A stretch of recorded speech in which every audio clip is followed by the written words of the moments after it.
Hello and welcome to the International Soccer Podcast by Canada Soccer Files. I'm Kevin. And I'm Connor. And today we are doing Group I of African Cup 2023 qualifying, which is already underway. That's right, and we already did a series on the teams of the African Cup 2021. That was in January 22.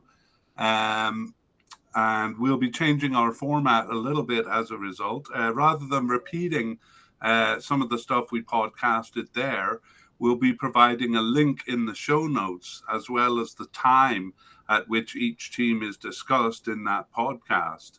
So interested listeners can go to soccerfiles.captivate.fm. That is soccer with a PH in the middle and an S at the end, Soccer Files.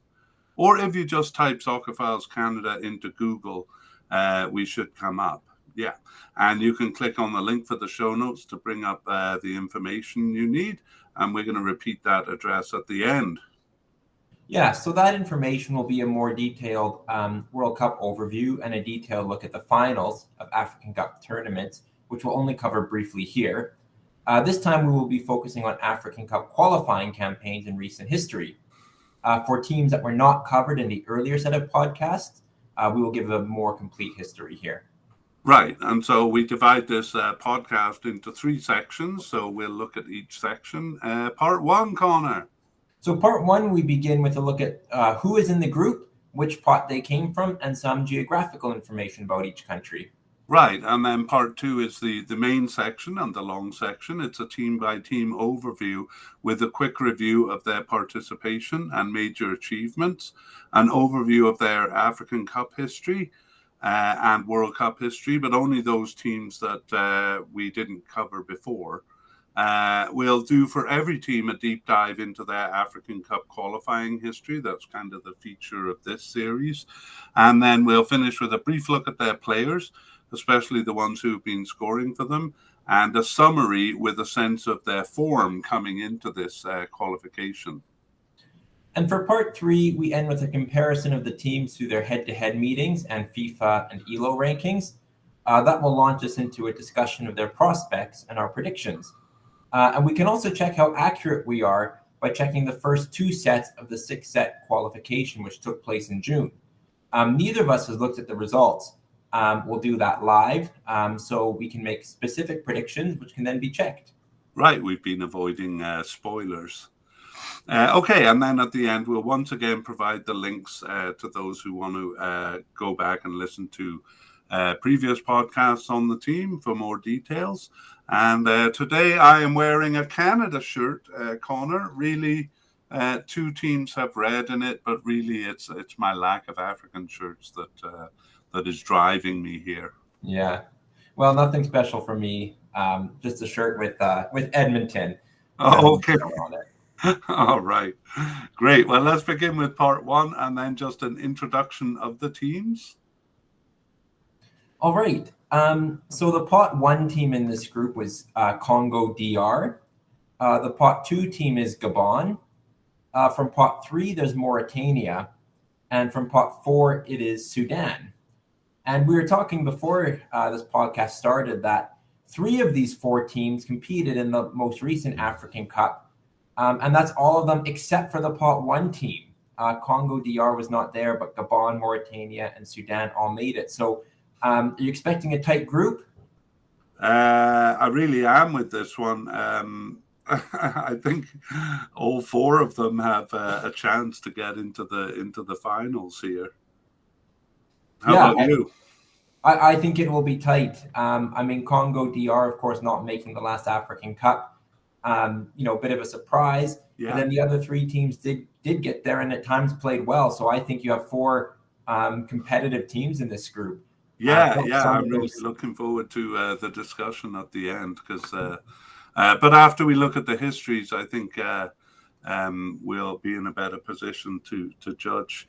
Let's move on to the a bit of geographical information about the country, starting with the Democratic Republic of Congo. Yeah, so we have a couple large countries in terms of area in this group. So Congo DR is the second largest country in Africa at 2.3 million square kilometers. and it has a population of about 95 million, which is the fourth most populous country in Africa. So really a large country, whichever way you look at it. Mm-hmm. Okay, how about Gabon? So Gabon is the one small country of these four. In terms of size, it's 267,000 square kilometers, which ranks 30th out of 54 countries in Africa. And it has just 2.2 million people, which is 44th out of 54. So again, on the smaller side of teams competing in the qualification. Right, but they do well for themselves given their size. Yeah. Yeah, Mauritania next. Yeah, Mauritania is a large and sparsely populated country in Northwest Africa. It's just over 1 million square kilometers, which ranks 11th in Africa, but its population ranks 39th with just 4.6 million people. Right, okay, and then the last country, Sudan. So Sudan was formerly the largest country in Africa until South Sudan split from it in 2011, but it still has an area of 2.5 million square kilometers, which ranks it second. Before it split, it was 2.5 million. Oh, right, that's right. Now it's 1.8 million, so it ranks third, so just behind Congo DR. And its population has about 44 million people, so 10th largest in Africa, but still only half of the DR Congo. Right, and I think the map that I'm showing for the YouTube watchers is a bit out of date there, because I think that map is including South Sudan. Anyway, let's do a kind of an overview to compare them. Which is the biggest, Connor? So Congo is the biggest in terms of population and size, at 95 million people. Next is Sudan with 44 million people. So it's only a little bit smaller in terms of area, but half the population, as I said. Then it's a huge jump down to Mauritania with 4.6 million. So that's about a tenth of Sudan's. And then Gabon is the smallest with 2.2 million. All right. So really laid out in terms of population, but the strength of those countries don't necessarily match. And I think that's an interesting thing about this group for sure. Yeah, definitely. All right, well, we'll launch into part two, the team-by-team overview, and starting with Congo DR, who played their first international game in 1963, and they've changed their names a couple of times. They were Congo Leopoldville, and then Congo Kinshasa, and then Zaire, and now Congo DR. Yeah. Oh, you're going to tell us their nicknames, I think. Yeah, their nickname is the Leopards. Their nickname used to be the Simbas, which meant the lions in Swahili. However, the Swahili name was unpopular to non-Swahili speakers, so the Leopards is what they've used since 2006. Okay, cool. Let's go to an overview of their participation and achievements. So, as we said, they've gone under a few names. It was Congo Kinshasa in the 1960s, Zaire from 1970s to 1997, and then Congo DR, Democratic Republic of Congo, after that. I don't know a lot about the politics, Connor, but I don't really think it's a democratic country. Do you know? No. Well, it's not democratic. It's interesting the countries that choose to use that name. North Korea. Yeah. Democratic in their name. So it doesn't necessarily reflect the actual situation. Right. Okay, well, their entry for the 1970 World Cup was not accepted, so they entered their first cup in 1974, and then they withdrew in 1978 and didn't enter in 1986, but have participated consistently since 1990. Their African Cup history began earlier in 1965. Here, too, they missed a tournament. It was a bit patchy at the beginning, paralleling what I said about the World Cup. But they haven't missed the African Cup qualification from 1986 onwards. Yeah, in terms of achievement, they qualified for the World Cup in their first campaign in 1974. That's quite impressive. Yeah, Zaire was strong at that time. Yeah. That remains their only visit to the finals. However, they have come close recently, and we'll take a look at that later. They reached the final round of qualifying about half the time. And then they also had early success in the African Cup, winning it in their second campaign in 1968 and again in 1974. So that same year they qualified for the World Cup. They earned third place in 1998 and 2015 and reached the Cup about 2/3 of the time. Yeah, so the World Cup final round about half the time, and the African Cup about 2/3 of the time. All right, well, we didn't cover Congo DR. They were a bit of a surprise non-participant in the African Cup earlier this year. So we will begin with a World Cup overview. And shortly after becoming a football nation, known then as Zaire, they had an incredible run, reaching the 1974 World Cup finals, as Connor said. They were out of their league once there, though, losing all 3 games. Despite reaching the final round of qualifying from 1998, they didn't come close again to the Cup until 2006, when they finished second in their qualifying group. But they were still 5 points behind the single qualifying team. They didn't reach the final round of qualification after that until 2018, where they fell only 1 point behind Tunisia, who advanced. So a little later we'll look and see, right away here we'll see how they did after that close call in 2018. Let's see how they did in 2022. All right, so Congo DR received a bye in the first round, which is just a preliminary round. The weakest of the pot 1 teams faced a competitive campaign. That was Congo. And they got off to a slow start with a home draw against pot 4 team Tanzania. They tied their next game in Benin and later lost in Madagascar. But it was their only loss, and they won all others, moving up from 3rd place after 4 games to finish 1st in round 2 of 3. There they met Morocco in a final playoff round, tying at home but losing by a 3-goal margin away. So ultimately no match for a stronger Moroccan team. Yeah, and I let it out accidentally that we were doing this, Connor. So now I think Congo DR is phoning me, asking me to manage their team through the rest of qualification. But I'm doing this. I'm too busy to do that. Yeah, we'll stay focused. Yeah. Okay, so a great result there, reaching the final round, the final playoff round of qualification, even though they were no match for Morocco there. And now we'll turn our attention to the African Cup, starting with an overview again, since we didn't do that in 2020 for the previous African Cup. So as in the World Cup, they got off to a really good start, winning the 1968 and 1974 African Nations Cups. They disappeared into the woodwork after that, though, failing to enter a few cups until emerging strong again in the 1990s until 2006, reaching the cup every time and passing the group stage 6 of the 8 times. It peaked early there in 1998 with a 3rd place finish, and then they suffered 3 non-qualifications in a row from 2008 to 2012 and returned in 2013. From 2013, again, they passed the group stage 3 of the next 4 times and took 3rd place again in 2015. So we're going to take a close look at the last 2 campaigns there. But first, we're going to do our deep dive into African Cup qualifying. And we have divided this into 3 sections. 1965 to 1976 is the first. And Connor, will you be doing the second section?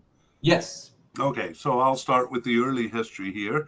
As we've mentioned, their first African Cup was in 1965, but qualification there was convoluted. Playing under the name of Congo Leopoldville there, they came second in a 3-team group, losing to Ivory Coast and Liberia away, but beating both of them at home. So they were out. But when Egypt withdrew, 3 second-place finishers were recalled to play off for Egypt's spot. Sudan declined, so Congo Leopoldville were set to play off with Guinea, but then Guinea withdrew. So Congo Leopoldville advanced uncontested. Fortunately, not all of the qualifications are that convoluted. In 1968, they were now known as Congo Kinshasa, and they faced Sudan in the opening round. They won 3-2 at home, but lost 1-0 away. Sudan would have won this on away goals, but that criterion didn't exist at the time, and the matter was resolved with a playoff game played in the neutral location of Uganda. So they won that playoff game, and then they won both legs over Tanzania in round 2 and qualified. That was the cup which they won in 1968, and it qualified them automatically in 1970. In 1972, they were now playing under the name of Zaire, and they won knockout rounds over Uganda and Zambia to reach that cup. 1974 qualification saw them win both legs of the first round and win the second round too, despite an away loss, just as in 1972. Here in 1974, they advanced past Upper Volta in the first round and Cameroon in the second, and they went on to win their second title. That earned them automatic qualification in 1976, but they only managed a single draw in that qualifying tournament, and that initiated a weak period in their history. So the second section starts with that weak period. It's from 1978 to 1990. Yeah, thanks. So Congo DR or Zaire did not enter in 1978 and then did not qualify on their return in 1980, beating Congo in the first round but falling to Guinea in the second, losing the away leg in both. 1982 was the same result, beating Mozambique in the first round but in turn bested by Ghana in the second. This poor run continued with their withdrawal in 1984. In 1986, they reached the final round of qualification by besting Gabon, then Congo, but were bested themselves by Morocco in the final round. Finally, in 1988, they reached the cup once again, winning on goal difference over Angola, who they traded home wins with, and Senegal on penalties after exchanging scoreless draws over the two legs. They failed in 1990, though, being bested by Egypt. 1992 saw the cup expanded to 12 teams and qualification changed from mostly knockout rounds to qualifying groups. Zaire won all games at home that year, and despite earning only a draw on the road against Gabon, finished first. It was first again in 1994, though their undefeated record was on the road there, unusually trading away wins with Kenya. 1996 was a poor start, tying at home to Malawi and losing to Cameroon and Zimbabwe on the road. However, they won all games after that to finish first again. 1998 saw them finish second behind Togo, but with the cup expanded to 16 at this point, second place was enough to advance. It was halfway through that campaign that their name changed from Zaire to Congo DR. All right, those are kind of the middle years, and this third section deals with 2000 to 2017. So 1998 had seen them finish third to cap 4 trips past the group stage of the Cup. In 2000, they were knocked out at the group stage, and they generally waned in strength. 2000 started with a reasonably good campaign to finish second behind Zambia, but 2002 was less convincing, tying Lesotho in their first game at home, and their away tie with them was the only away point. It got them through, though, in second place. 2004 was a better qualification, winning all games at home and tying twice on the road to finish first ahead of Libya, but they lost all games in the Cup that year. 2006 qualification was based on World Cup qualification results, and second place in their 16 group easily saw them through to the African Cup. But 2008, despite being a good campaign where they were undefeated at home and tied twice on the road, left them in second place and only the first place team advanced there. So they missed the African Cup in 2008, and that was the first time they had done so since 1990. 2010 was also based on World Cup qualifying that year, and they had finished third in their group behind Malawi and failed to reach the Cup for the second time in a row. And then it became three in 2012, where they came third in a tough group with Senegal and Cameroon, both of whom finished ahead, of course. They finally reached the Cup again in 2013, beating Seychelles and Equatorial Guinea in knockout rounds to get there, but tying all games in the Cup and failing to pass the group stage. 2015 saw them in another tough group, and they finished third again, this time behind Cameroon and Ivory Coast. But here, third place proved enough as they advanced by dint of being the top third place finisher. So a competitive campaign there. Despite tying all three cups or all three games in the Cup again, they passed the group stage this time and finished third in the end. Perhaps that gave them confidence back, because in 2017 they won all games except for a loss in Central African Republic for a comfortable first place finish. All right, well, let's see how they did in the last two campaigns, beginning with 2019. So they had an inconsistent qualifying campaign, which saw them tying all three games on the road. They beat Congo and Liberia at home while losing there to group winner Zimbabwe and finished second in the qualifying group, but that was enough to get them to the tournament. A poor start in the Cup, though, began with them losing their opener to Uganda. A more understandable loss to host Egypt saw them on the brink before a big, if not altogether deserved win over Zimbabwe saw them advance in third place. In the knockout round, they scored a goal in the 90th minute to bring a rampant Madagascar to penalties in the round of 16. However, they lost there in a shootout. Right, and that was an exciting game. Madagascar really playing above themselves, and it seemed like their dream had suffered a reality check when Congo DR scored an equalizer in the 90th minute. But as you said, the matter went to penalties, and Congo DR fired two shots over the net. So Madagascar won after just 8 penalties and continued on their glorious run. Yeah, that was a bit of fun. Let's see how they did in 2021. So 2021 was a decent campaign, but a disastrous result, as they came in as a top-seeded team, as they are here, but finished third in the qualifying, or third in the group stage. They lost only in Gabon. Sorry, you're right. It's third in the qualifying group. Yes. Yeah. So in the qualifying group, they lost only in Gabon, who bested them, and finished second. But the damage was done by 2 home draws. They bested surprise winners Gambia, but finished only ahead of Angola. So it was a very close group. Gambia and Gabon finishing with 10 points and Congo DR with 9. Yeah, very close group. Interestingly, Gambia, the lowest seeded team in the group, finished first, even though Congo DR bested them. So they'll definitely be on the lookout for something like that this time. Coming in as the first seed here again. All right, well, that brings us to the end of the history section, and we'll just take a quick look at the players. Connor, I was going to ask you before the podcast if you wanted to cover kind of their club affiliations, but I'm not sure if you're prepared for that. There's some I recognize, and in fact, there'll be names that people here do recognize, because they do have a lot of players playing overseas, some in England, some in Belgium, some in France, so different places all over.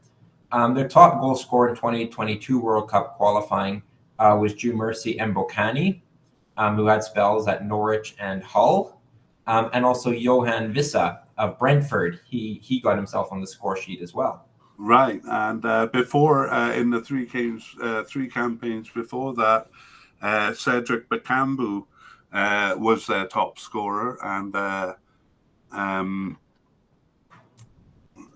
let me see. Sorry. Do you know much about him? I don't. No, and he wasn't on the score sheet recently, so I'm wondering if he's still involved in the team. Yeah, that's what I'm wondering too. If he is retired, definitely it's a name that's been around for a while. But we'll probably be familiar with Yannick Bolasie, and Mhm. to my surprise, he's still playing Yannick Bolasie. Yeah, he had a long spell at Palace, also Everton, and Cedric Bakambu. I'm just seeing he currently plays for Marseille, so big enough team. Yeah. Yeah, okay. Well, they certainly have a number of stars. They have one playing for Toronto there, Chris Mavinga, but he hasn't got a lot of experience with the team. Any others you want to point out, or shall we move on? I think we can move on. As you mentioned, they're a big population, and they do have players playing overseas more than some of the other teams. Certainly more than Mauritania and Sudan, who are in this group with them. So yeah, they're kind of like we mentioned them being in some really difficult qualifying groups in the past, but this is a team that you think has a lot of potential Yeah, to do well. definitely. And I think they'll be a bit cautious here. I just want to point out a couple of other players, veterans. Isama Mpeko, he's 33, though he has 76 cap. Naskins Cabano has 32 caps, but he's 30 years old. And then one more, Charles Mbemba, who plays for Porto. He has 66 caps, but he's just 27 years old. Anyway, a wealth of talent on the team. Certainly. All right, well, let's finish with a summary and then a look at their current form. So, after becoming the first sub-Saharan team to reach the World Cup in 1974, they never reached it again, despite coming close in 2006 and in both recent campaigns. They seem strong in African club play, best defined really by their weak periods, which was only 1978 to 1990, and then from 2008 to 2013. Otherwise, they're strong, not only reaching the cups, but usually passing the group stage. That they failed in 2021 with the cup having expanded to 24 teams is a bit embarrassing, but it's not enough to define another weak period. Yeah, 2015 marked their third period of strength with a third place finish in the African Cup. They passed the group stage in 2017 and 2019 and were very competitive with Tunisia in 2018 World Cup qualifying, falling just 1 point short of reaching the Cup, and respectable in 2022, reaching the final playoff. In that light, failing to reach a Cup in 2021 seems merely unfortunate, especially since it wasn't a particularly weak performance. Right, so they are certainly a pot one team here. Uh, even if that 2021 is a bit of a stain on their record. Okay, let's move on to Gabon. Their first international game was in 1960. And how about their nickname? Their nickname is the Panthers. All right. Okay, well, we'll take a look at their participation and achievements here. So Gabon first entered World Cup qualification in 1966, but they withdrew as part of the African Asian boycott. They didn't enter in 1970, though, rather entering for the first time in 1974. Oh, wait, they didn't. They withdrew. And then they didn't actually complete their first qualification until 1990. So, but they have been consistent since then. They entered their first African Cup in 1972, and they completed that qualification. But it was patchy after that, and only from 1984 was their participation consistent. In terms of achievement, they have never reached the World Cup. Their best finish was in second place in the final group in 2010, 4 points behind Cameroon, who did advance.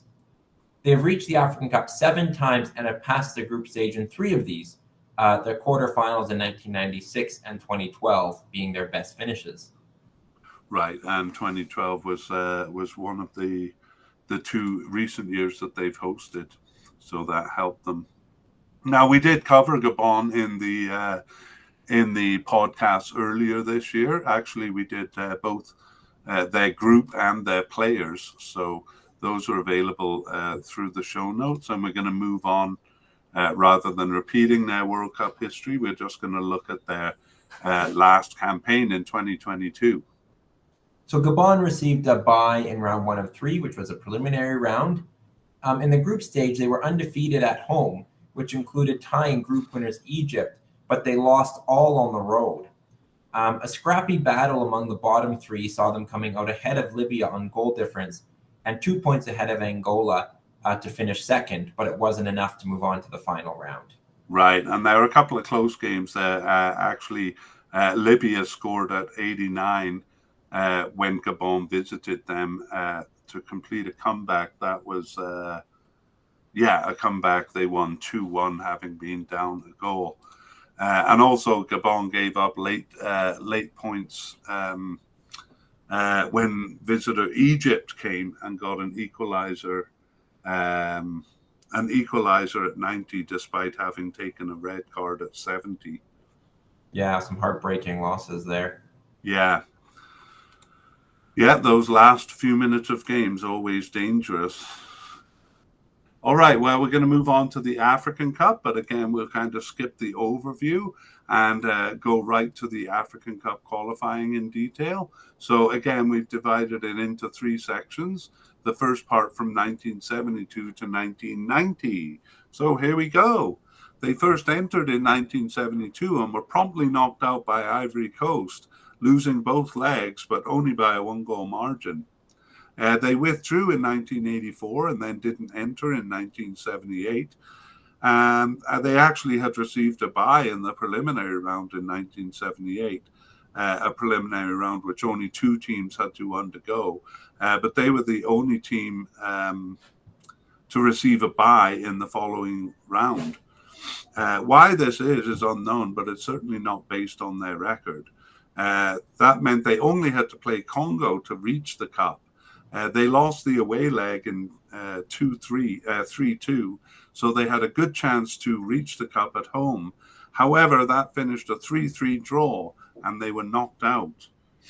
They didn't enter in 1980, and they withdrew in 1982 to end a fairly weak early history, although they were close in 1978 there. That continued as they wouldn't reach the cup again until 1994, but their participation was consistent from 1984.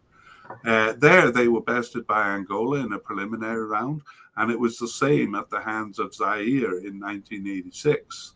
They lost to Angola in a preliminary round again in 1998, but it was a bit more competitive, winning rather than tying the home leg and forcing the matter to penalties, although they lost.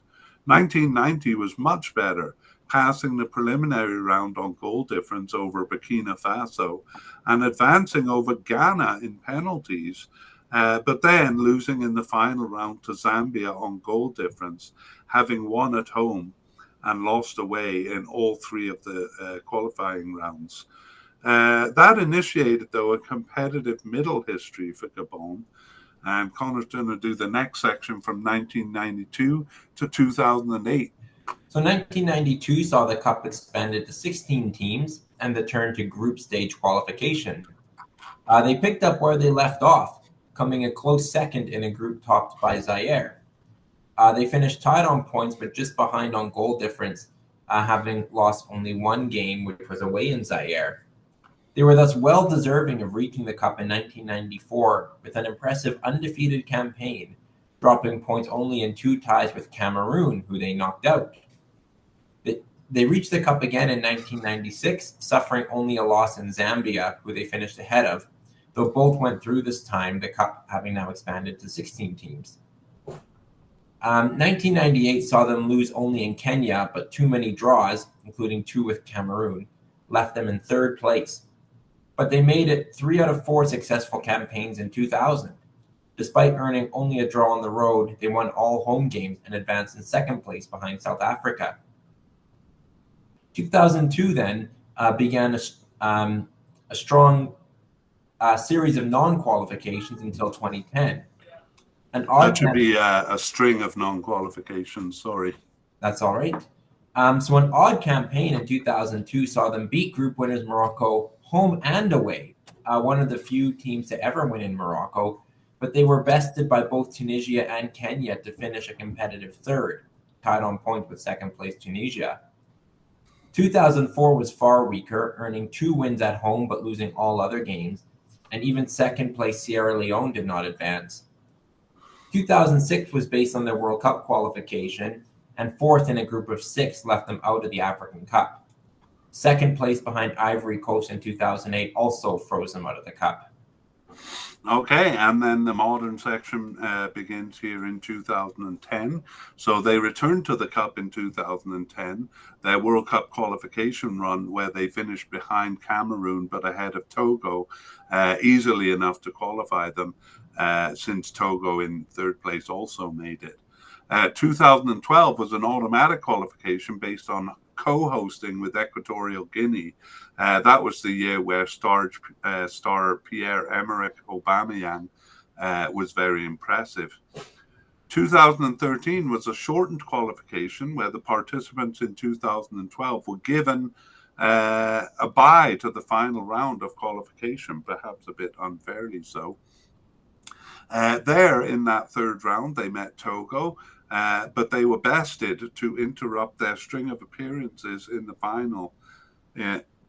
finals during this period.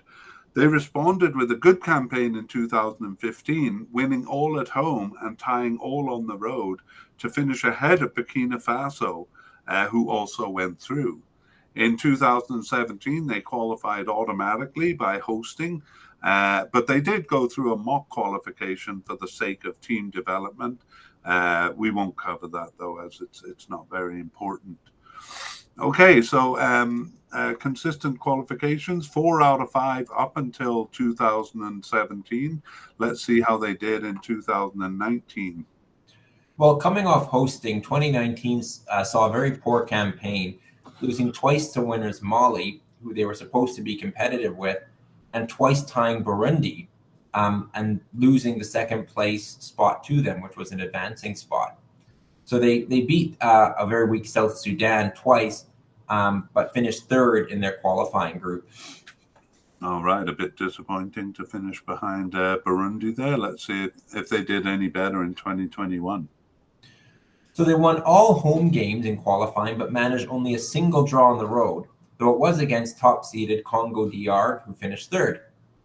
They exchanged home wins with surprise first-place finisher Gambia, and bottom finishing Angola to finish second in the qualifying group.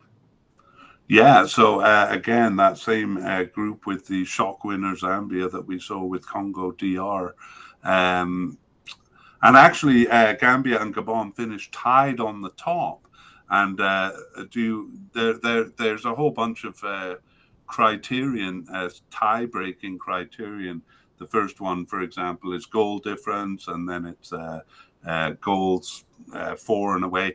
Anyway, it was the 7th tie-breaking criterion of scoring more goals in the group that separated them from first place. But it doesn't matter too much because Gambia and Gabon both went through. Wow. Right, and how did they do in the tournament? So in the tournament, they beat Comoros in their opener and then tied Ghana and Morocco to finish second in the group stage. This despite some of their best players missing. Yeah, including Pierre-Emerick Aubameyang, who was out, not with COVID, but I think something COVID related, but they were missing him. They actually earned a tie against Ghana on a goal at 88, and then a brawl broke out, ensued after the game, Ghana getting a red card in the game. It was kind of comical. I reviewed the video, and the guy really hauled off and punched one of the Gabon players, and then, probably knowing he was in trouble, ran away to hide out in the dressing room. And then the referee was standing on the field, making it perfectly clear that he was giving a red card for it. Yeah, those that was a very interesting group. Of course, Ghana failed to go through, and Minos Comoros did advance. But yeah, some very entertaining games. Of course, the drama of the game with Ghana, but a 2-2 tie with Morocco was quite an exciting game as well. Yeah, that's right. How did they do in the round of 16? So there they met Burkina Faso, and in a game, and ended up losing in penalties. But it was a game that saw 15 yellow cards and 18 spot kicks at the end of it. Wow. Yeah. Okay. Well, they won. They lost 7-6 there to Burkina Faso. So they were a man down actually at 67, but they managed to push things to extra time with an equalizer in injury time at 90+1, and again missing some of their key players. So a pretty good showing by Gabon in the end. For sure. Right on. Okay, well, let us move on to a look at their players. So we've mentioned probably their biggest name, Pierre-Emerick Aubameyang. Any other familiar names there for you, Connor? Well, there were a couple of players that quite stood out for me in the African Cup, and Aaron Bupenza was one of them. I thought he was quite good. And Dennis Buenga was another player who did well. And of course, as a Cardiff fan, I'd be hard pressed not to mention Bruno Aquelmenga, a one-time Cardiff player, and actually one of my favorite players. I kind of thought he might be coming up. Well, one of those players, and I'm just looking it up now, it was either Buenga or Bupenza. Was one of the other players missing in this most recent cup, though he has impressed. He has impressed in other ones, and I'm just curious because it was kind of doom and gloom for Gabon because of him and Pierre-Emerick Aubameyang missing, and it was. Yeah, it was Buanga who was missing from the cup. So we see Jim Alavina there, kind of stepped in, scoring 2 goals for them, and then 2 goals in World Cup qualifying. So they managed to kind of overcome that. And I think there are other kind of names, but not many more big names to mention. Maybe Andre Biogo Poco, who plays in Turkey and has 76 caps. Any more that we should mention? I think we covered the main ones there. Yeah, there's no kind of really big clubs beyond the ones we've mentioned. Did you know Pierre-Emerick Aubameyang was with Barcelona now, by the way? Yes, moved from Arsenal, so kind of a recent transfer earlier this year. Yeah, that must have been kind of at the end of the season there. Okay, well, let's move on to a summary and then look at their form. So they're remarkable for their strong home performances, losing very rarely there. Their strong period in the late 90s was a bit of an illusion and was predicated mostly on reaching the cup, which was a good achievement for them at the time. We saw that they were a fairly small country, so reaching the cup's a good thing. But that success in African Cup was not matched in World Cup play, as they reached the final round of qualifying only in 1998. But the opposite was true in 2000, when they did reach the final round of World Cup qualification, but failed to reach the African Cup. Sorry, I should say the early 2000s there. So fairly consistent qualification from 2010 was aided by the hosting of 2 cups, but fairly consistent appearances are probably predictable now that the cup has expanded to 24 teams, although they ironically failed to reach the first of these. Yeah, campaigns have been middling in recent years, finishing second or third in their groups. Finishing behind Burundi in 2019 was poor, but their performance in the Cup in 2021 was impressive, considering they're without some of their top players due to COVID, as you mentioned. It doesn't leave a really strong sense of where they are, but there is consistency in them being strong at home. On the road, they are inconsistent, sometimes weak, but sometimes putting in good showings. All right. Well, that is the second of the teams. And now we move on to Mauritania. And do we have a nickname for them? Not a common one. I'm not sure if I see it. I did come up with Lions of Chinguetti, but I'm not sure how common that is. Oh, yeah. Yeah, apparently it's an ancient dynasty. There's a different name, Les Mourabitoons, which, again, I've never heard them called that during the African Cups, but that was an ancient dynasty that ruled Mauritania. Let us just skip that because I'm not dead sure about their nicknames. Shall we move on? Sure. Participation and achievements first. Okay, great. Yeah, they first entered World Cup qualification in 1978, and it took, though, until 1998 to complete their second qualification. They did play in African Cups during that interim, though participation was fairly patchy. Having entered in 1980, they missed 4 of the 8 editions to 1994, and they also withdrew in 2000. Actually, their spotty participation record has continued to where even from 2012 to 2014, they were absent from both African Cups. So they've only actually been consistent since 2015. In terms of achievement, they have never come close to the World Cup. African Cup play is better with a few competitive campaigns under their belt, and we'll look at their most recent one shortly. That's right. We actually are going to skip their World Cup history because that was done in the January podcasts earlier this year. So you can look that up if you want a bit more detail. But we are going to look at their most recent World Cup campaign in 2022. How did they do, Connor? So they did get a bye in the preliminary round. And then in the group stage, they were perhaps misplaced as a third place seed over Equatorial Guinea, who were fourth and who ended up finishing second. Mauritania tied Equatorial Guinea and top seed Tunisia at home, but lost both to Zambia and finished last in round 2 of 3, picking up just 2 points. Yeah, not a great performance, but I would say that's a fairly tough group.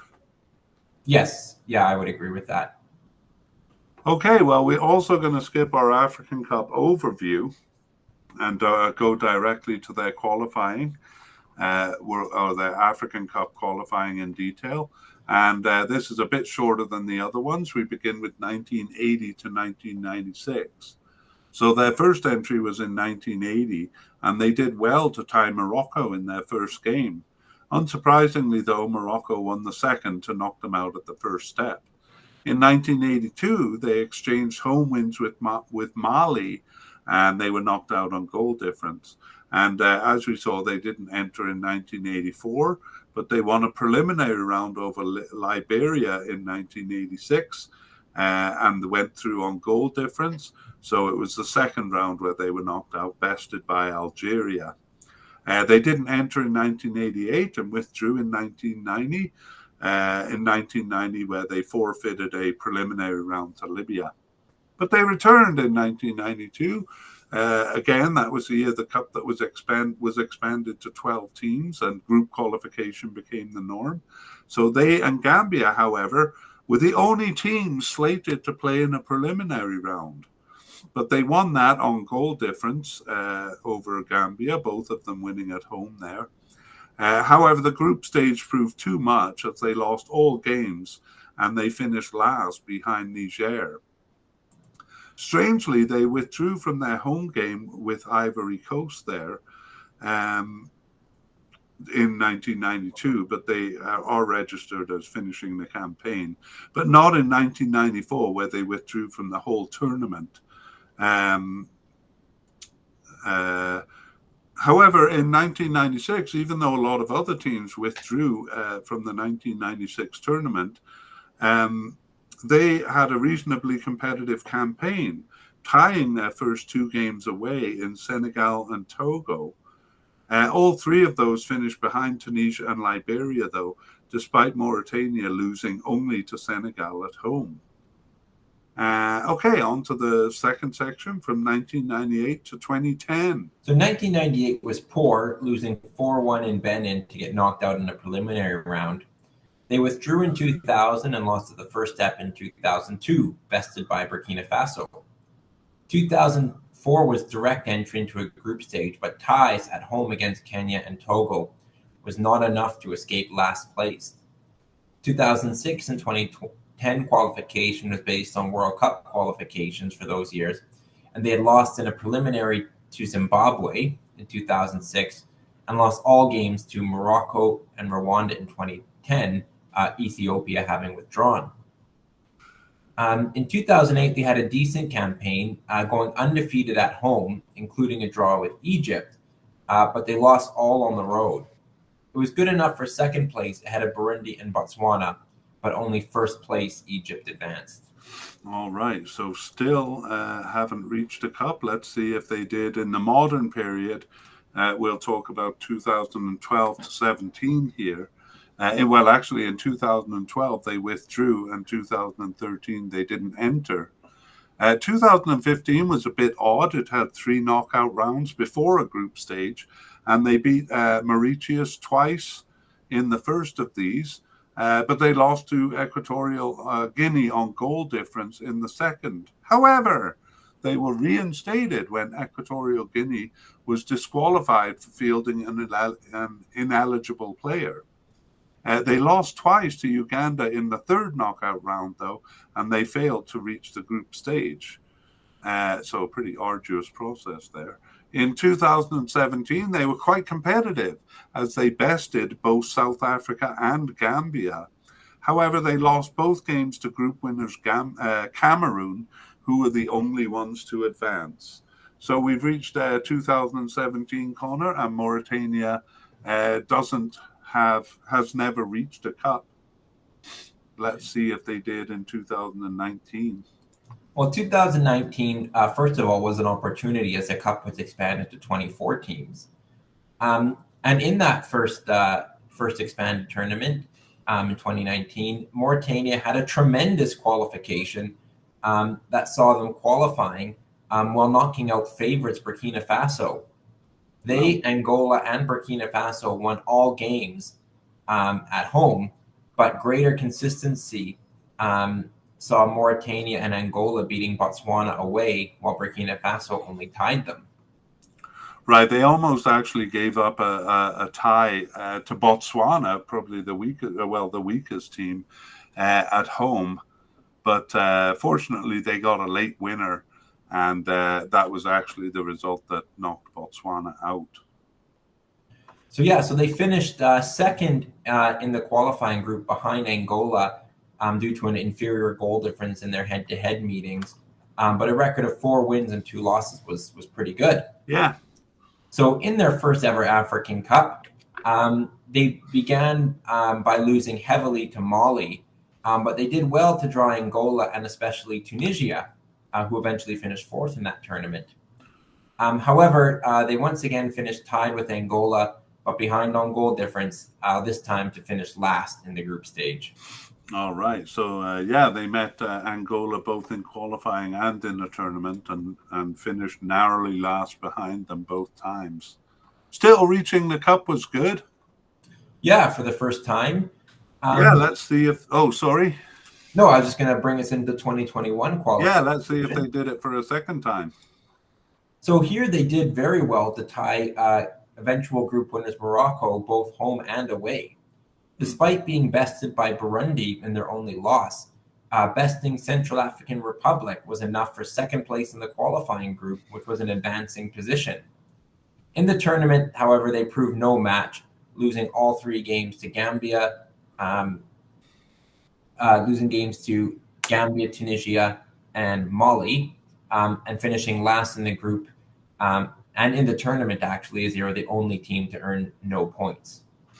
Yeah, I imagine they were hoping to at least get points in that first game against Gambia. But Gambia had a terrific year and actually passed the group stage in second ahead of Tunisia. Yeah. All right, well, let's look at some of their players. I got to confess, even having watched them in two African Cups this year, I'm not really familiar with any, except with maybe Hassan Mokhtar Ali Day, who is one of their top scorers there. Yeah. Do you know any of the players?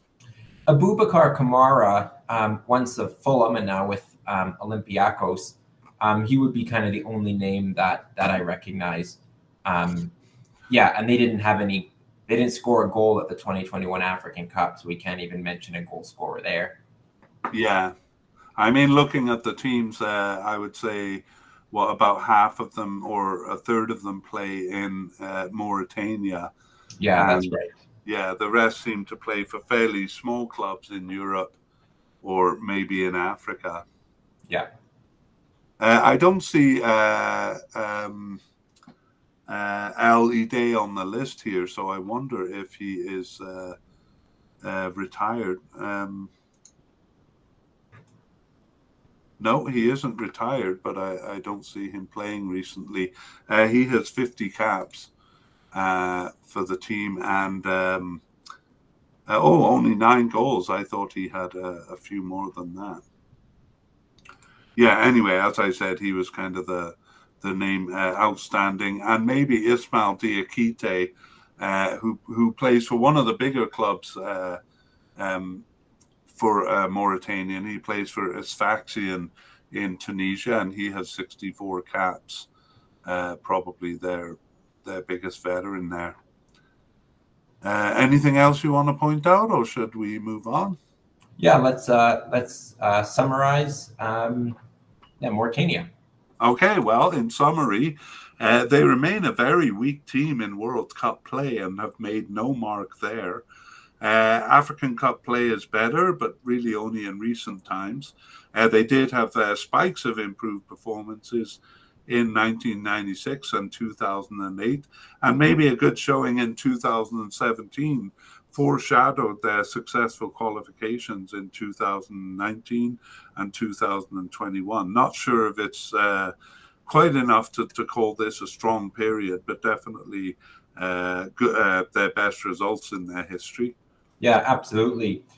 And yeah, despite showing some competitiveness before 2017, that 2017 performance was really worthy of a cup appearance as they bested South Africa and fell only behind Senegal.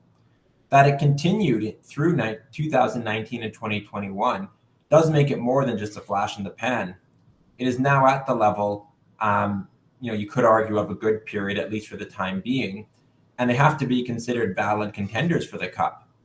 That it has not shown in World Cup play, though, does lend a bit of skepticism. Yeah, and that's kind of why I said maybe it's not a good period because they're not really showing the same level of play in the World Cup. So who knows? That may be coming. Okay, well, we move on to our last team, Sudan. And do you have a nickname? Or I think I have a nickname here. Yeah, the one I could find is the Secretary Birds. But do you have a different one? Yeah. I had a bit of confusion with these because I've also seen the Nile crocodiles.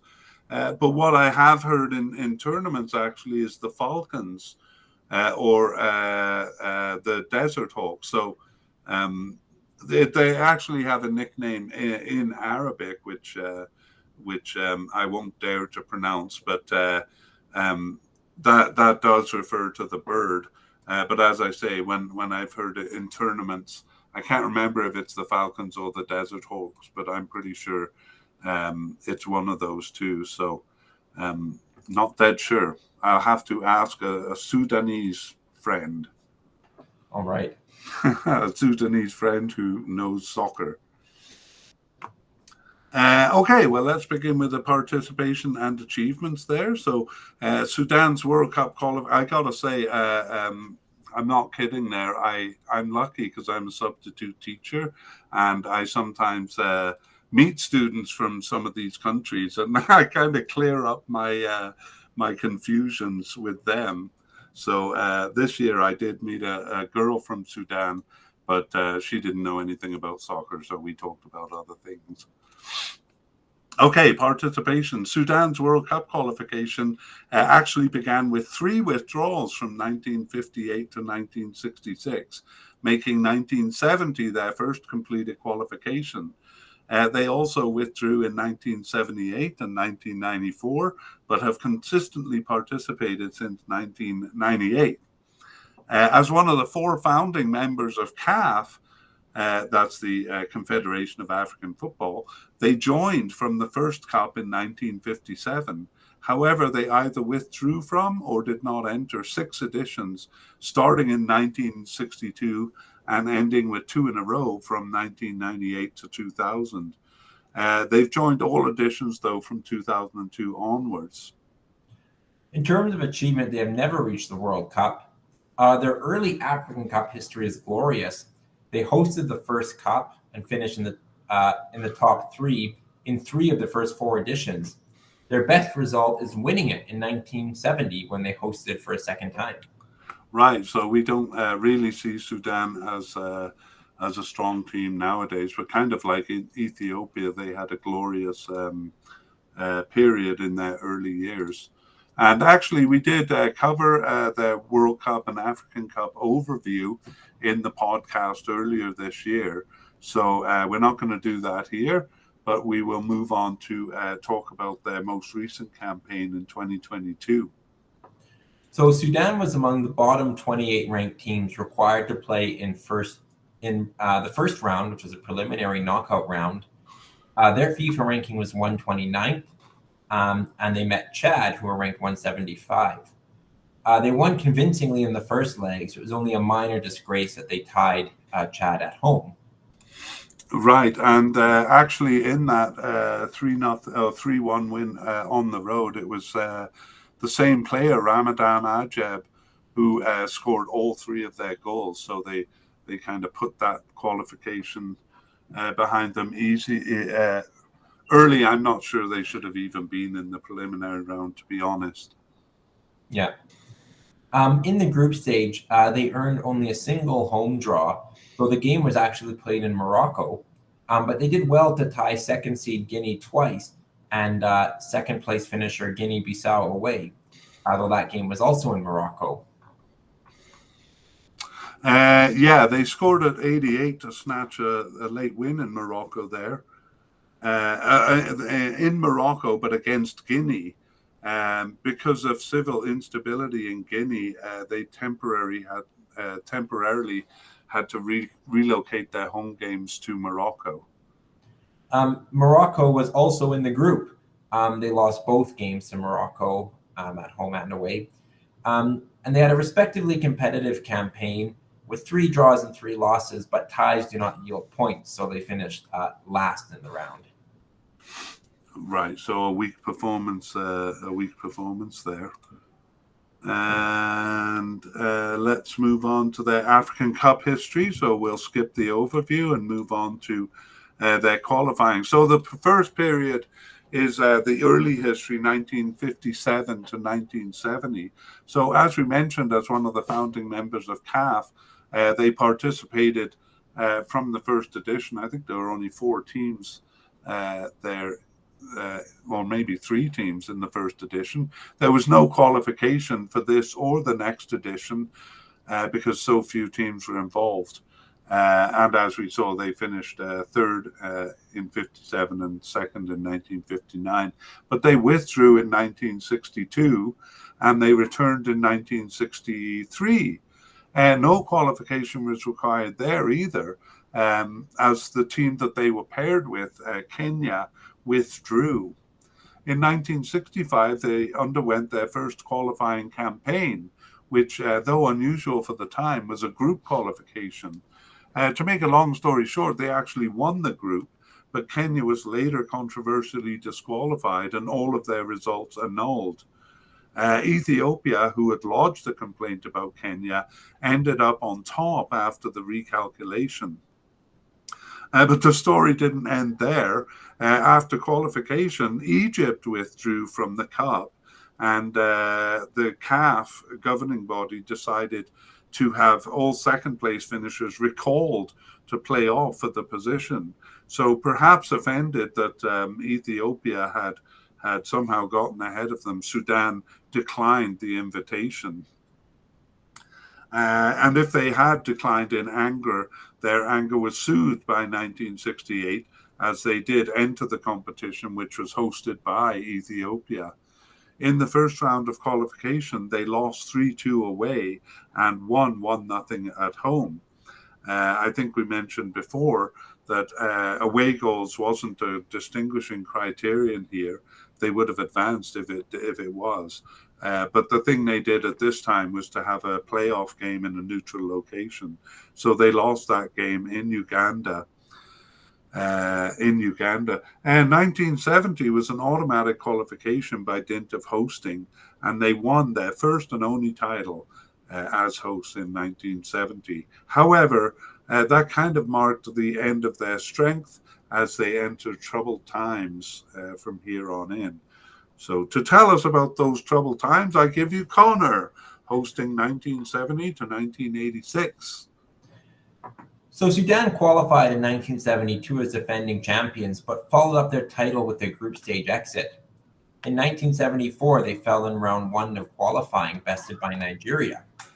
1976 would be their last successful qualification for a long time, and they did it by beating Kenya twice in the first round, and after exchanging home wins on away goals in the second. That seemed to be their first year that away goals was used as a criterion, obviously working in their favor. In 1978, they withdrew, forfeiting round one to Zambia, but they returned in 1980, passing round one with Uganda, or when Uganda withdrew, and exchanging home wins with Ivory Coast. They lost 4-0 in Ivory Coast in the second leg, though, and lost out on goal difference. They did not enter in 1982. 1984 saw them best Zambia in round one, but it was all over when Cameroon won 5-0 in the away leg for round two. Sudan won at home but could not make up the difference. They withdrew again in 1986, Kenya the beneficiary of their forfeit.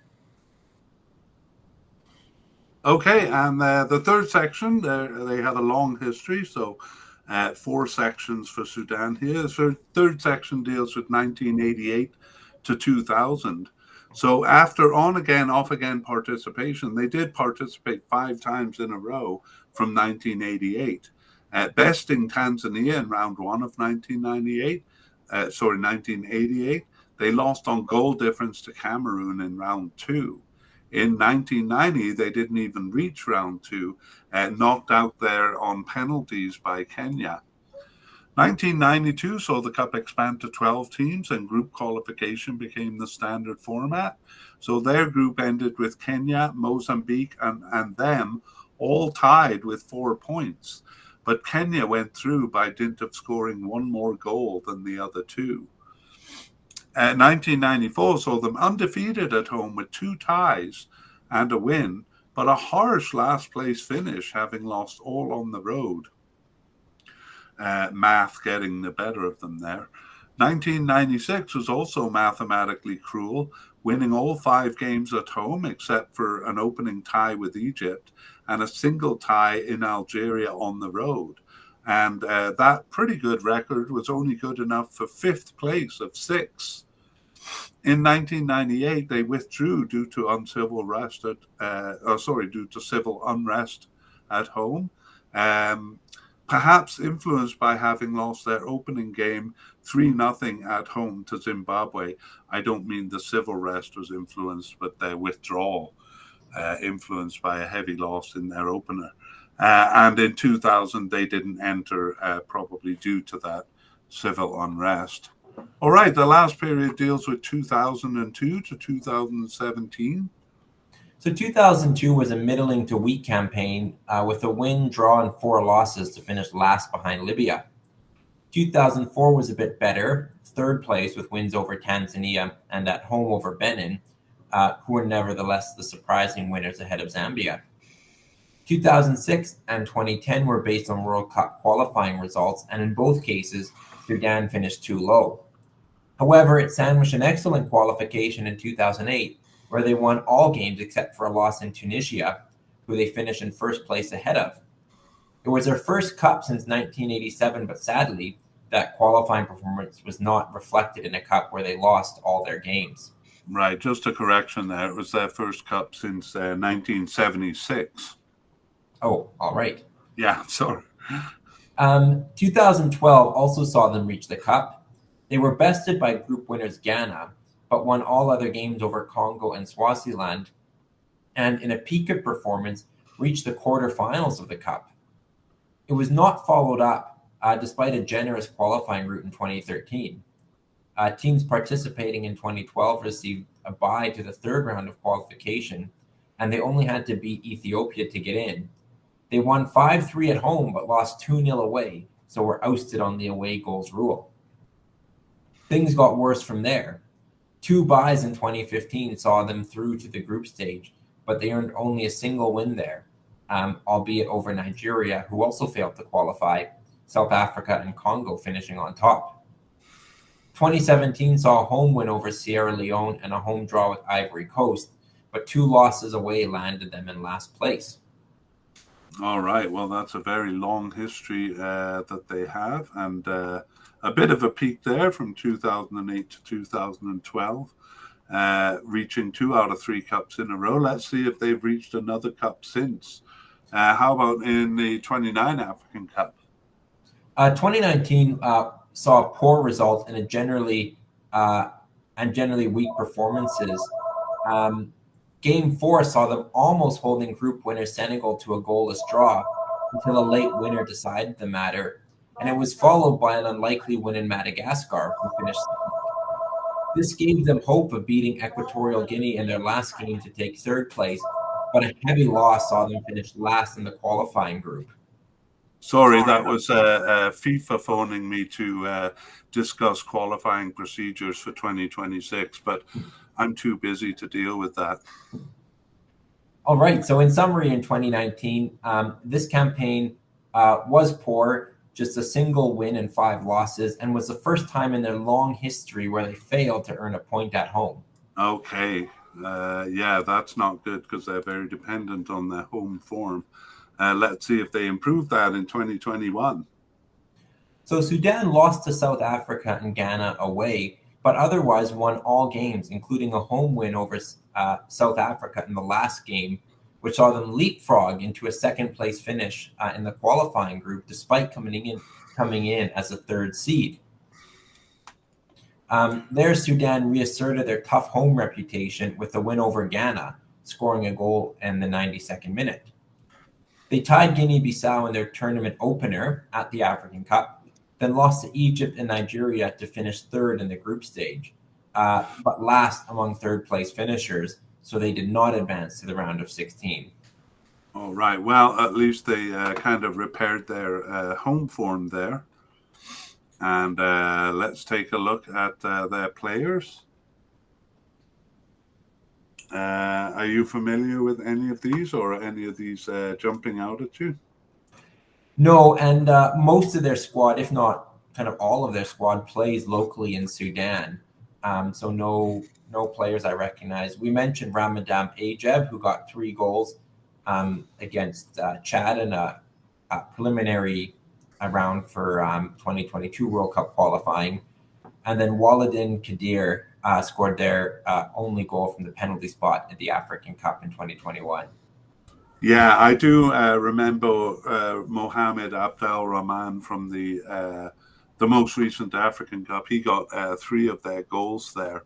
But I got to say, not many of the other players are familiar to me here. All right. Well, maybe we should beef up on. Wait. I do remember Salah Nemer, their captain, who was a defenseman. He played pretty well in the cup, but he only has 16 caps, and he's 30 years old. So, not many of these players actually have more than 30 caps. There is one defender with 61 and a midfielder with 64. That midfielder with 64 is 37 years old. The veterans they do have are kind of aging, and maybe they're kind of going through a refreshing period, replacing aging veterans with young players. Anyway, shall we move on to a summary? Yeah. All right. Well, Sudan was a founding member of CAF, that's the Confederation of African Football, the equivalent of UEFA in Africa. And they benefited from the few teams involved in the early years. So their record looks quite strong there. After 1970, though, they grew progressively weaker. They came back into some form around 2006 to 2012, where their results improved. In African Cup play, at least. And it was crowned in 2012 with their first trip beyond the group stage since winning their title in 1970. But that subsided quickly for the most part, except for a good qualifying campaign in 2021, which brought them to the African Cup finals once more. So that good period ending in 2012 ended abruptly. And since they have earned only a single win in World Cup play in a preliminary over Chad, and in 2015 and 2019 African Cup campaigns that both saw them lose 5 games and win 1. 2021 offers hope, though, both of returning to strength at home and to a resurgence of form like that of 2008 to 12. All right. Well, that brings us to the end of part 2, our team-by-team overview. So now we're going to look at the qualifying and talk about their prospects and their relative strength. So we'll begin with the FIFA and ELO rankings. I think you call them ELO. I've gone back to ELO rankings, but you go ahead, Connor. So Congo, the pot 1 team, are currently 67th in FIFA and 82nd in ELO. They actually peaked as high as 28th in FIFA in June 2017. But, the 60s is kind of a bit more of an average spot for them. Gabon, the pot 2 team, is 81st in FIFA and 91st in ELO. So only 9 points behind Congo in the more reliable ELO rankings, despite being the pot 2 team. Mauritania are 113th in FIFA, 122nd in ELO. And Sudan are not all that far behind, 132nd in FIFA and 132nd in ELO. So just 10 places separate Mauritania and Sudan in the ELO rankings, but both teams there are below 100. Right. So we tend to favor the ELO rankings in terms of reliability. So just 50 points separating all 4 teams. I think that's a lot less than most groups. Yeah, absolutely. I think shows the tightness that we talked about right at the beginning. Yeah, just 10 points between Congo and Gabon and 10 points between Mauritania and Sudan. Well, that's interesting. Let's take a look at the head-to-head. Maybe you can kind of give us the general summary, and I'll add whatever details are necessary. Yeah, so the top 2, at least in terms of the pot rankings, Congo DR and Gabon, have an even record: 2 wins, 4 draws, and 2 losses. Yeah, and most of those were before 2000. But in 2021, Gabon got the better of them. Gabon won 3-0 at home and tied away. So I would say, in terms of head-to-head, Gabon looking a little better. Yeah. Yeah, go ahead. Yeah, Congo DR versus Mauritania, they've never met, which is actually a bit of a theme we'll see in this group. So nothing to say there. Congo DR versus Sudan. Congo DR edges it with 2 wins, 2 draws, and 1 loss. So overall, fairly close. Right, and almost irrelevant because they haven't met since 1976. They did meet in 2 African Cups there, but and they tied both times. But we can't predict much based on that. Yeah, and then the other three matchups, that's Gabon versus Mauritania, Gabon versus Sudan, and Mauritania versus Sudan. So those three teams there, they've never met in competitive matches. So no head-to-head to speak of. Wow, that's pretty amazing given the length of Sudan's history. Yeah. Okay, but no light or not much light being shed on the head-to-head front. But let's talk about things. You want me to kind of start with an overview? Yeah, go for it. I'd say this is a really difficult group to assess. Uh, while all of them are kind of deserving of their pot placement, you can kind of understand why they're in the pot they're in. All of them have an argument for reaching the cup, nevertheless. Gabon or Congo DR, as you said at the top, is the top seeded team, and definitely the strongest teams in terms of their history. But they're also the only team not to reach the cup. And in fact, in 2021, they were ousted by Gabon. However, it wasn't a terrible performance, and I don't think it should count against them that much. Anything that you want to say about Congo DR? Yeah, they're a team you're kind of waiting to become a really big team. I mean, in 2018 and 2022, good World Cup qualifying campaigns kind of show that perhaps they're moving in that direction. But yeah, Yeah, a kind of poor African Cup results and failing at the last time kind of leave me kind of not sure what to think about them. yeah. I mean, I was kind of excited when they came back to the World Cup, or sorry, to the African Cup. I think in 2015 there because they were kind of the most fun team in the cup. Um, um, but yeah, definitely a bit unreliable, I would say, and certainly not guaranteed to win this group. Yeah, I do see them as a team that can kind of be a pot one team. They're not, certainly they're far off some of the likes of, Algeria and Senegal and some of the top teams in Africa. But Yeah, I think they, ultimately, I think they belong and should see themselves kind of as a pot one team. However, they just have to prove it. And, that's getting to African Cups consistently, doing well there. And of course, you know, the World Cup qualification will be a big one for them. yeah. What's your feeling about Gabon? 10 points behind in ELO rankings, slightly better head-to-head record, I would say. Do you think Gabon can topple them again? I think it's possible, and I would go as far as to say that Gabon are the best team in this group right now. Ooh, how Um, bold! they've done well in recent cups. They have a good squad of players. They showed their depth too. I mean, people know Pierre-Emerick Aubameyang, and he was out, as were some other good players, and they still managed to make it to the round of 16 and only there lost on penalties. Um, I think they're kind of a middling team with middling performances for the most part in recent times, but they're kind of on the upper side of that. And yeah, some good performances in the 2021 Cup and recently makes me think that it's going to be very competitive at the top of the group. Yeah, I think you've gone a bit too far there for me, though.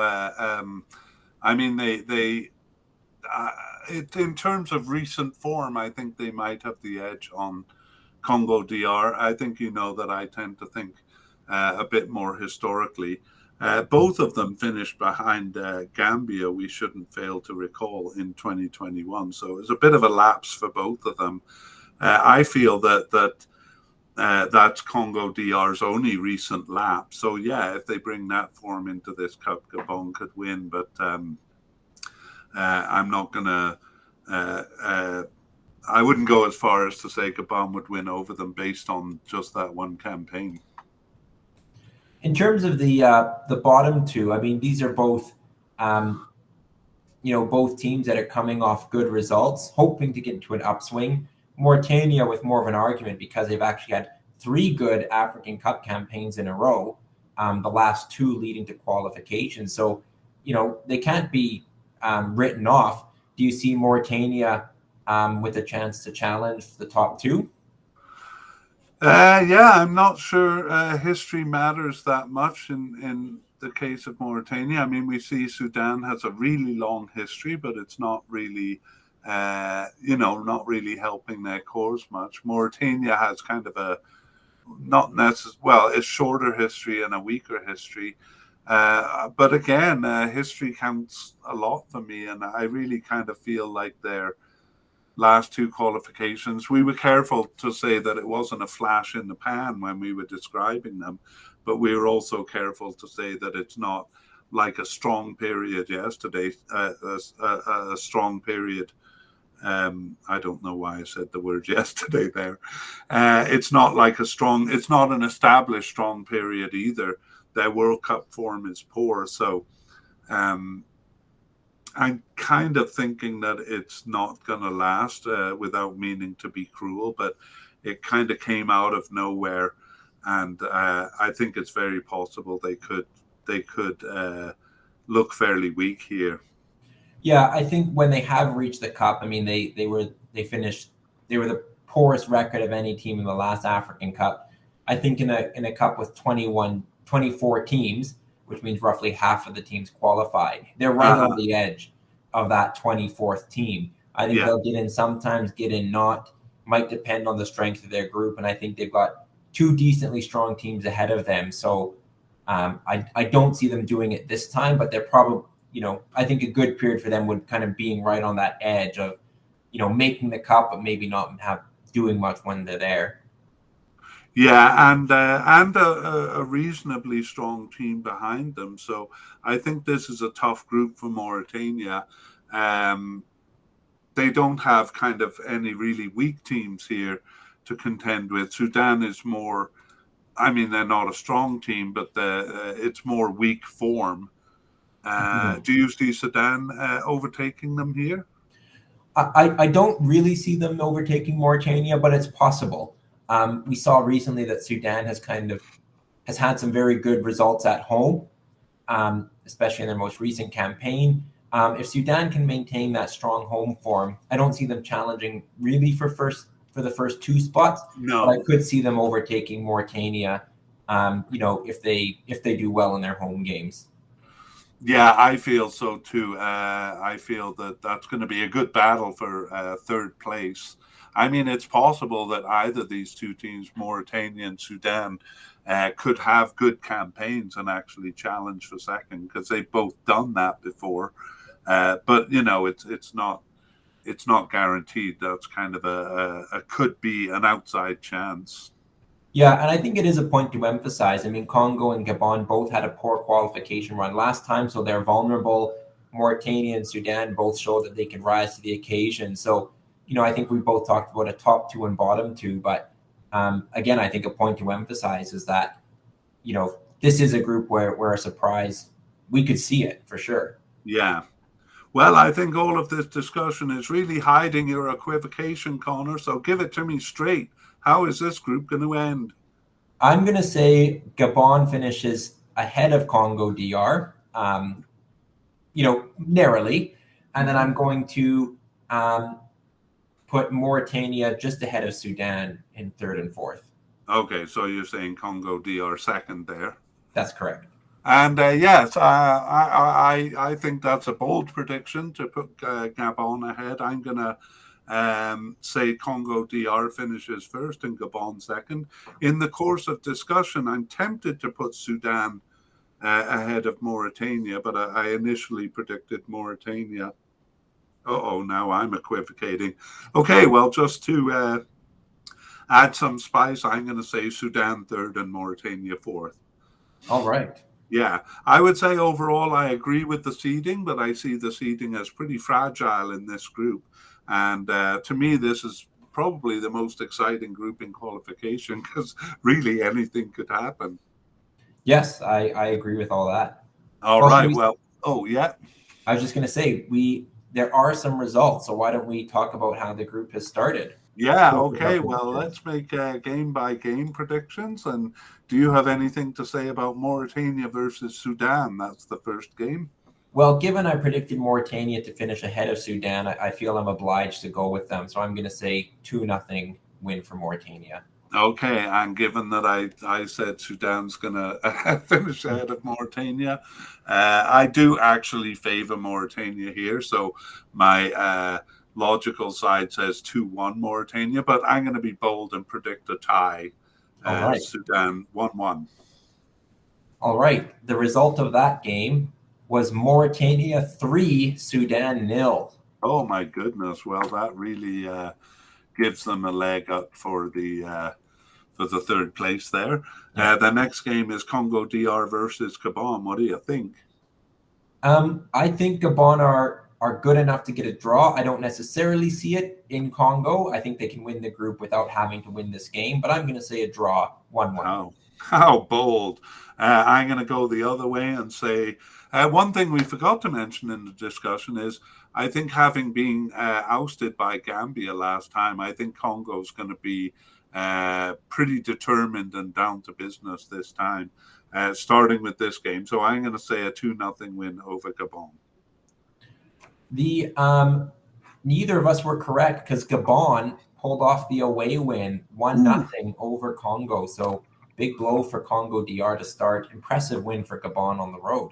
Yeah, and I would say, well, you were more right than me, both in predicting a tie, but also in calling Gabon ahead of Congo DR there. So good one. I think you're kind of 2 points up on me now. Now we have the opposite teams playing at home. So we have Gabon at home to Mauritania. Well, I'm going to say 2-0. Gabon continue a good start. Given the win in Congo DR, I can't help but agree. I think there's very little chance of Mauritania getting anything away here. I'll go 2-0 also. The result of this game was scoreless, 0-0. Oh my goodness! Oh, what a surprise! Well, the one thing we did predict was that this group would be one of the more exciting ones, and that's a great result for Mauritania. Yeah, so that would, just looking at it, that would put Mauritania and Gabon each with a win and a draw atop the group after Right 2 on, games. and let's see if Congo can pull themselves out of this, but not an easy task with a win in Sudan. What do you think? Sorry, I'm not saying that they won in Sudan. Yeah. I'm saying winning in Sudan is not an easy task. Yeah, I think they will pretty much have to after their home loss to Gabon. So I'm going to say Congo comes out determined this time and wins 3-1. All right. Well, it might sound like I'm contradicting myself because I still think Congo DR could win this group. And as you say, they pretty much need a win here. But Sudan is so tough at home that I'm going to say a 1-1 draw here, even though I'm kind of hoping Congo DR will win. Well, you were correct that Sudan are strong at home, strong enough to earn victory over Congo DR. 2-1. 2-1? 2-1. So another ghastly campaign for Congo. Yeah, so that's Sudan with 3 points just behind the leaders, and Congo at the bottom, winless after 2 games. What do you make of that? I got to ask you, do you think Congo DR can pull out of this? It's going to be difficult. I mean, I think they're going to need. I don't think they can lose another, and I think they need three wins from their next 4 games. I think they can get through with 10 points, but there's no real evidence, perhaps, to show that they're going to turn this around. They still got to go in Gabon, which will be a very tough game for them. Mauritania is strong at home too, so Mauritania has a 4-point advantage now, and that could be enough. The next game, Congo DR versus Mauritania, is the next game to be played. That one is obviously everything on the line. Is that in Congo DR or in It is in Congo DR. Oh, okay, so they should be okay there. But wow, they're really almost running a risk of not even finishing in the top 2 again here. Yeah. Do you see them getting through? Well, I'm getting a bit doubtful here. I mean, they had a really good 2022 World Cup qualifying campaign, so I really thought it was just a minor lapse. But this is a really poor start. So, I'd say it's 50-50 right now in terms of getting through. Yeah. Wow. Yeah. Well, living up to expectations so far. In terms of being a very difficult group to predict. It'll be interesting to see how it turns out. Yeah. All right. Well, it's been great talking to you about this, Connor. And actually, we should sign off. Yeah. Well, I look forward to seeing the rest of this group play out. And thanks as always. All right. My And pleasure to I be a will part of this. probably see you again when we do our World Cup groups overview. Which, yeah, we're hopefully going to get the first one out in a week or so here. But we'll continue with our African Cup coverage. We'll finish all 12 groups here and then move on to the World Cup. And for any information that you need on previous podcasts, you can go to soccerfiles.captivate.fm, or you can look up Soccer Files Canada. Just type it into Google with soccer with a PHILES, Soccer Files Canada, and you should be able to find us. Okay, all the best, Connor. All right. See you next time. See you next time. Bye. Bye.